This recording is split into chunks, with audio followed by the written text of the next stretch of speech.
Денес, како што знаете, имавме многу значајна средба, да ја наречам и состанок работен, на кој што имавме консултации со премиерот во врска со разгледување на нашите барања кои што и се добро познати на јавноста, со кои што го гласавме и го започнавме процесот за амандманска расправа. Нашите предлози и насоки кои што ги дадовме денеска за правење на нацрт уставните амандмани од страна на владата, значи во најголем дел се прифатливи за владата, но тие ќе ги разгледаат и се во понатамошниот период ќе ги инкорпорираат во нацрт амандманите, при што уште еднаш договорено да бидат доставени до нас, за ние да ги разгледаме и да видиме дали истите се во рамките на она што ние како независна пратеничка група од ВМРО и ДПМН и Коалицијата за подобра Македонија ги поставивме како барања. Тоа беше првиот дел од работниот состанок.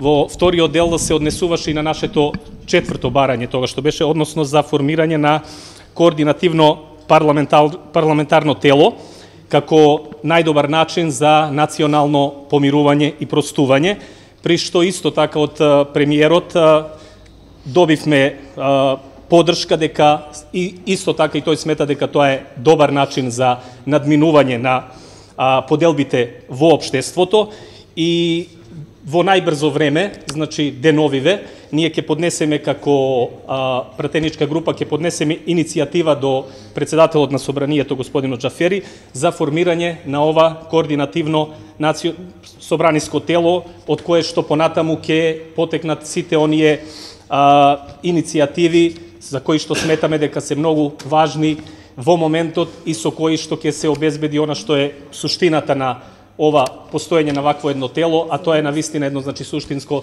помирување по сите основи во нашето, да кажеме, релативно поделено општество. Тоа би било тоа, во кратки црти. Доколку имате прашања, поведете. Законот за ДПМН е прифатлив ли е за вас? Па вака, ние додека бевме на работниот состанок, веројатно тогаш е и поднесен, така да го немаме видено ни законот, но во секој случај, она што сметам во моментот, дека секоја иницијатива е добре дојдена, но сепак во рамките на она што би требало да биде пак тоа координативно тело во кое што сите идеи, се добре дојдени, сите предлози, исто така, не само во случајов со поднесениот законот кој што се уште го немаме видено, и на тој начин ние во самото координативно тело на состаноците ќе можеме на некој начин да дадеме и да понудиме најдобри решенија, секако и во согласно со позитивните законски решенија и прописи. Ке барате ли поддршка од секој пратеник од ВМРО ДПМН поединечно за координативното тело?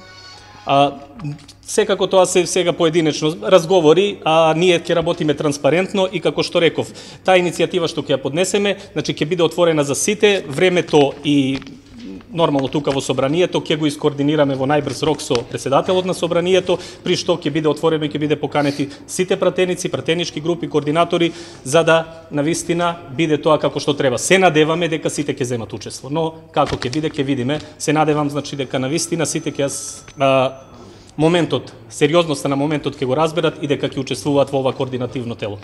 Како сте пратеничка група на ВМРО ДПМН која сте исклучили? Вака, независна пратеничка група од ВМРО ДПМН и Коалицијата за подобра Македонија. Во самата пратеничка група неколку пати е и споменато дека сепак има и одредени, може да ги кажам, и пропусти во самата процедура. Пратениците сметаат дека воопшто не е прекршена ниту една одлука на актуелното раководство на ВМРО ДПМН, дури и сметаме дека со нашиот начин на делување ќе овозможиме во понатамошниот период да се направи една демократизација и ВМРО ДПМН да добие раководство и да се врати на она што навистина од секогаш било негова цел, тоа е интеграција на Македонија во Европска Унија и НАТО. Кој е координатор на ова пратеничка група? Само малку, ако координаторот на пратеничката група, верувајте, се уште ни најмалку не е битно, се уште не сме одлучиле она кој ќе ја представува, но во текот на денот ќе имате информации за тоа, бидејќи после средбава ќе продолжиме ние со координација внатре во групата. Повелете. Во предизборието за да бевте бирани, гласате за ветувавте дека нема да гласате промена на устав со цел промена на уставот. Дали не мислите дека треба ви вратите ме прашувате лично мене или сега јас можам да ви одговорам во своје име?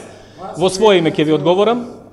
Значи, она што беше во случајов отварање амандманската расправа. Јас можам да кажам дека и како пратеник и како дел од Сдружение АВАС во коалиција, значи со ВМРО ДПМН во коалиција за подобра Македонија, ние имаме став и тоа е истиот став дека ќе ја почитуваме волјата на мнозинството на македонски граѓани, вклучително значи првенствено и на македонскиот народ, со оглед на тоа дека ова е навистина најчувствително прашање за македонската етничка заедница, на македонскиот народ. Во случајов, значи референдумот заврши како што заврши. Никој тука нашиот став, значи на Сдруженијето АВАС, пак потенцирам да точно заради тоа точно да ме пренесете.